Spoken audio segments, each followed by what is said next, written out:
सर्दियों के मौसम में अक्सर बॉडी पेन बढ़ने लगता है। खासकर जोड़ों के दर्द से लोग परेशान हो जाते हैं। इस मौसम में दर्द बढ़ जाता है। आमतौर पर ऑस्टियोआर्थराइटिस और रूमेटाइड गठिया जैसी बीमारियों के मरीजों के लिए सर्दियों का मौसम कष्टकारी होता है। ऐसे मरीजों को बहुत ख्याल रखने की ज़रूरत होती है। क्या आप जानते हैं कि सर्दियों में ऐसा क्या होता है कि जोड़ों का दर्द बढ़ जाता है? कई बार आनुवांशिक कारणों से, कमजोरी से, बासी और ठंडा खाने से, जोड़ों पर यूरिक एसिड का इकट्ठा होने से और तनाव आदि कारणों से भी जोड़ों में दर्द होता है। लेकिन इसके कई अहम कारण होते हैं। आज हमारे साथ है डॉक्टर पीयूष नाशिककर, जो अस्थिरोग विशेषज्ञ है, जिन्होंने हमें इस बीमारी के उपचार और निदान के बारे में जानकारी दी। डॉक्टर पीयूष नाशिककर ये खासकर स्पोर्ट्स ऑर्थोपेडिक मरीजों के विशेषज्ञ है। नमस्कार, मेरा नाम डॉक्टर पीयूष नाशिककर है। मैं एक ऑर्थोपेडिक एंड स्पोर्ट्स सर्जन हूँ। इसका मतलब है मैं जो खिलाड़ी या फिर होते हैं उनको जो इंजरी होती है, या फिर जो नॉर्मल लोग जिनकी इंजरीज स्पोर्ट्स इंजरी जैसी होती है उनको ट्रीट करता हूँ। जैसे लिगामेंट इंजरी हो गई या दूरबीन वाली सर्जरीज हो गई, वो मैं करता हूँ। इसके साथ ही मैं जॉइंट रिप्लेसमेंट सर्जन भी हूँ, यानी कि मैं आर्थराइटिस भी ट्रीट करता हूँ, जिसका हम आज डिस्कशन करने वाले हैं। विंटर्स में जॉइंट पेन काफ़ी बढ़ते हैं। इसकी रीजंस आज तक किसी को ठोस रीजन किसी को पता नहीं चला। हालांकि थेरीज है। सबसे कॉमनली मानी जाने वाली थेरी है कि विंटर्स में घुटने का बैरोमेट्रिक प्रेशर बढ़ जाता है। होता यह है कि ठंडी की वजह से हमारी जो मांसपेशियां वो अकड़ जाती है। मांसपेशियां अकड़ जाने की वजह से जॉइंट का प्रेशर बहुत बढ़ जाता है। उसमें जब सूजन होती है तो जो ऑयल है उसका भी प्रेशर काफ़ी बढ़ जाता है, जिसकी वजह से पेन जो है वो बढ़ना लोग फील करते हैं। हालांकि इसकी कोई साइंटिफिक रीजंस अभी तक पता नहीं चले, बट यही सबसे ज़्यादा माना हुआ। यही मैंने बताया कि जो ठंडी में है बॉडी एक सिकुड़ जाती है, मतलब मसल्स थोड़े टाइट हो जाते हैं, स्पैज़म में चले जाते हैं। हमारी बॉडी का टेम्परेचर कम हो जाता है। हमारे जॉइंट्स स्टिफ हो जाते हैं। स्टिफ होने की वजह से हम जब मूवमेंट करते हैं तो एक भारीपन जॉइंट में फील होता है। और जब आर्थराइटिस लोगों को पहले से ही होता है तो उनके जॉइंट सरफेसेस जो होते हैं वो रफ हो जाते हैं। मतलब जब जॉइंट को जो पॉलिश रहता है, जॉइंट का जो पॉलिश, जिसकी वजह से मूवमेंट स्मूथ रहती है, वो नहीं होती है। तो जॉइंट में प्रेशर बढ़ गया, हड्डी एक दूसरे से उस ज़्यादा प्रेशर में घिसेगी, तो इसकी वजह से पेन जो है वो महसूस ज़्यादा करते हैं लोग। विंटर्स में इस जॉइंट पेन से बचने के लिए बहुत आसान तरीके होते हैं।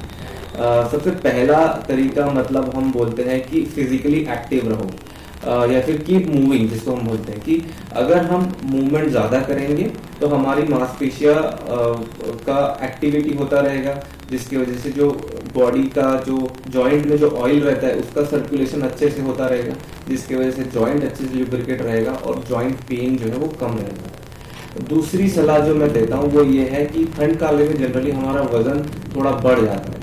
वजन बढ़ गया मतलब जॉइंट के ऊपर प्रेशर बढ़ गया, जिसकी वजह से पेन बढ़ जाता है। तो हम यही बोलते हैं कि इवन इफ अगर आप अपना वजन कम नहीं कर पा रहे हो तो कम से कम अपना वजन नहीं बढ़ने देना है। ये दूसरी सलाह होती है। तीसरी सलाह होती है प्रॉपर डाइट, बैलेंस डाइट, जिसको हम बोलते हैं। काफ़ी तौर पे देखा जाए जो इन्फ्लेमेटरी आर्थराइटिस जैसे गाउट हो गया या फिर रूमेटॉइड आर्थराइटिस हो गया, वो देखा गया है कि बहुत प्रोटीन खाने से या फिर जंक फूड खाने से या ऑयली फूड खाने से, या जिसमें अजीनोमोटो जो चाइनीज फूड होता है, वो जब खाने से थोड़ी इन्फ्लेमेशन जो है बॉडी का, सूजन जो होता है जॉइंट के कैप्सूल का, वो बढ़ जाता है, जिसकी वजह से पेन का थ्रेशोल्ड भी कम हो जाता है और पेन होने की शक्यता भी बहुत ज़्यादा बढ़ जाती है। तो हम बोलते हैं कि junk food, oily food, fried food थोड़ा सा विंटर्स में अवॉइड करना है और बैलेंस डाइट लेना है। प्रॉपर प्रोटीन, कार्बोहाइड्रेट और ये रेगुलर तौर पे खाना है, जिसकी वजह से हेल्दी ग्रीन वेजिटेबल्स ये खाने हैं, जिसकी वजह से बॉडी में एंटीऑक्सीडेंट्स रहें और जो बॉडी का न्यूट्रिशन मेंटेन रहे, जिसकी वजह से जॉइंट पे जॉइंट पेन मैं बोलूँगा नहीं कि बढ़ा हुआ है, रीजंस वही है, सिर्फ हमारी लाइफस्टाइल थोड़ी अलग हो गई है। जैसे हम पहले ये होता था कि हमारी लाइफ एक्सपेक्टेंसी 64 थी, अभी हम देखते हैं कि काफ़ी सारे लोग हैं वो 80 के ऊपर होते हैं। तो एट एज ऑफ 64 तो उनकी एक्टिविटी काफ़ी बढ़ गई है, तो एक्टिविटी बढ़ गई तो नेचुरली तुम्हारे जो जॉइंट का वेयर एंड टियर जो नॉर्मल ही एज 50 के बाद शुरू हो जाता है वो हमको ज़्यादा दिखता है। इसकी वजह से पेन या नी पेन या हिप पेन के काफ़ी सारे पेशेंट्स या मरीज हमको दिखते हैं। दूसरे रीजंस होते हैं, वही मैं बोला कि हमारी हेल्दी लाइफस्टाइल या फिर बैलेंस डाइट खाने या जो फूड हैबिट्स अच्छी नहीं है बिकॉज ऑफ जंक फूड्स, तो उसकी वजह से भी हमारे जॉइंट्स का जो न्यूट्रिशन है वो ठीक से नहीं हो पाता है, उसकी वजह से भी जॉइंट के प्रॉब्लम्स थोड़े से आगे ज़्यादा बढ़ के आ गए हैं। ये joint pain equal to joint replacement, ये तो कम्प्लीटली मिथ है। मैं बोलूँगा कि ओनली फ्यू पेशेंट, जैसे ओनली 2 और 3% ऑफ द नी पेशेंट के जो होते हैं उनको नी रिप्लेसमेंट की ज़रूरत होती है। बहुत साइंटिफिक ये बनाया गया कि किनको नी रिप्लेसमेंट या हिप रिप्लेसमेंट करना चाहिए और किनको नहीं करना चाहिए।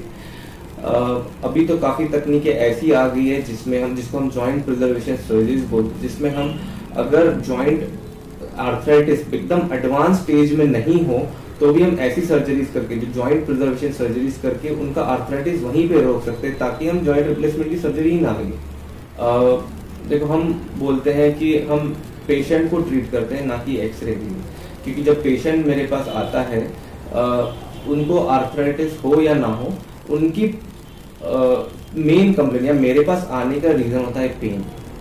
तो अगर उनके एक्सरे में एडवांस कुछ लगता है डीजनरेशन, मतलब अगर घुटने का पॉलिश कंप्लीटली पूरी तरह चला गया हो, जब जिसका मतलब है कि बोन एक दूसरे के ऊपर घिस रहे हैं, जिसको हम बोन ऑन बोन डिसीज बोलते हैं, वो होने के बाद अगर पेशेंट को उनकी डेली रूटीन एक्टिविटी करने में तकलीफ हो रही है तो हम सोच सकते हैं कि जॉइंट रिप्लेसमेंट शायद इनको लगे। क्योंकि अगर पेशेंट अपनी रोजमर्रा की एक्टिविटी ही नहीं कर पा रहा है या उनकी जो डेली नीड्स हैं, उनकी फिजिकल एक्टिविटी जो वो एक्सपेक्ट करते हैं वो अगर वो नहीं कर पाते हैं, या फिर दर्द इतना ज्यादा है कि उनको कुछ भी नहीं सह पा रहे, तब हम सोच सकते हैं कि इनको शायद जॉइंट रिप्लेसमेंट फायदा करेगा। ये ना मेरा एकदम फेवरेट क्वेश्चन है, क्योंकि क्या होता है कि जब मेरे पास पेशेंट आता है तो मैं और उनको मैं सर्जरी सजेस्ट करता हूँ, तो मैं उनको एक ही चीज़ बोलता हूँ कि उनके पास एक चॉइस है कि ये सर्जरी के बाद उनको अपनी लाइफ कैसे जीनी है। तो काफ़ी एग्जाम्पल्स आते हैं, तो मैं उनको बोलता है कि आप इस डिसीज को या इस इंजरी को 2 तरीके से ले सकते हो, या तो ये मेरे साथ क्यों हुआ, या तो फिर मैं इससे आगे कितना अच्छा कर सकता हूँ।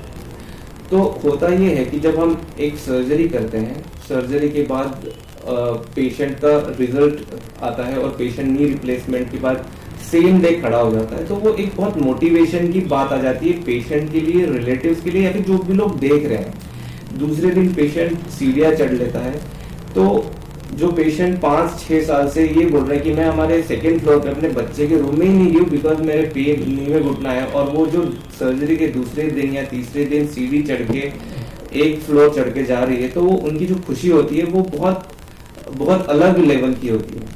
उनको थोड़ा फिजियोथेरेपी भी लगता है। उस फिजियोथेरेपी से ये होता है कि उनकी लाइफ में एक रूटीन ऐड हो जाता है डिसिप्लिन का, और वो जो डिसिप्लिन होता है ना, वो लाइफ में काफी मोटिवेशन देता है। तो इस वजह से 6 महीने के बाद जब मेरे पास वो लोग वापस आते हैं तो वो यही बोलते हैं कि सर वो जो सर्जरी थी वो लाइफ चेंजिंग सर्जरी थी मेरे लिए। एंड मैं ये सोचता हूँ या सोचती हूँ कि काश ये सर्जरी मैंने पहले ही करा ली होती जब मेरे को इतनी तकलीफ थी। ये basically hospital doctor Anil Rajgire sir ने ओपन किया। वो काफ़ी वेल नोन कार्डियोलॉजिस्ट है, नर्सिंग होम। उनका आइडियोलॉजी ये है कि कॉस्ट इफेक्टिव ट्रीटमेंट हर इंसान को मिलनी चाहिए, तो उस हिसाब से इनका नर्सिंग होम था। अभी फिलहाल हमने यहाँ पे एक operation theatre and small surgical facility शुरू की है, ताकि वही जो उनकी ideology of low cost high effective and proper best care जो लोगों को मिलनी चाहिए, उसी आइडियोलॉजी से हमने यहाँ पे सर्जिकल यूनिट शुरू किया है। तो जहाँ पे हम ऑर्थोपेडिक एंड गायनेकोलॉजी की लोग ट्रीट प्राइमरीली करते हैं। हालांकि हम सारे जो सर्जिकल केयर है वो करते हैं, बाकी के फैसिलिटीज के डॉक्टर्स यहाँ पे आके ऑपरेट करते हैं, बट प्राइमरी हमारा फोकस जो है वो orthopaedic, sports medicine, joint replacement and maternity and gynaecological care. मैं जनरली राजगिरी हॉस्पिटल में मॉर्निंग 10 to 2 एंड इवनिंग में 5 to 8 रहता हूँ। इसके अलावा मेरा मेन जो क्लिनिकल या फिर बैठने का टाइम है वो है न्यू इंदिरा हॉस्पिटल जो टेलीफोन एक्सचेंज स्क्वायर नागपुर में। मैं 12 to 3 वहाँ पे एवरीडे अवेलेबल रहता हूँ। उसके अलावा कुछ फ़ोन नंबर्स हैं, you can call us on that number. अगर आपको किसी चीज़ की परामर्श की चाहिए तो you can send your queries और आपके रिपोर्ट्स उस नंबर पे भेजो, तो आपको फ्री ऑफ कॉस्ट में हम जनरली परामर्श दे देते हैं। राजगिरी हॉस्पिटल ये नंदनवन रोड सकरदरा में स्थित है। तिरंगा स्क्वायर आप किसी को भी पूछोगे सकरदरा में तो it is a very famous landmark. वहाँ से ही 100 मीटर की दूरी पे राइट साइड पे हमारा हॉस्पिटल है राजगिरी।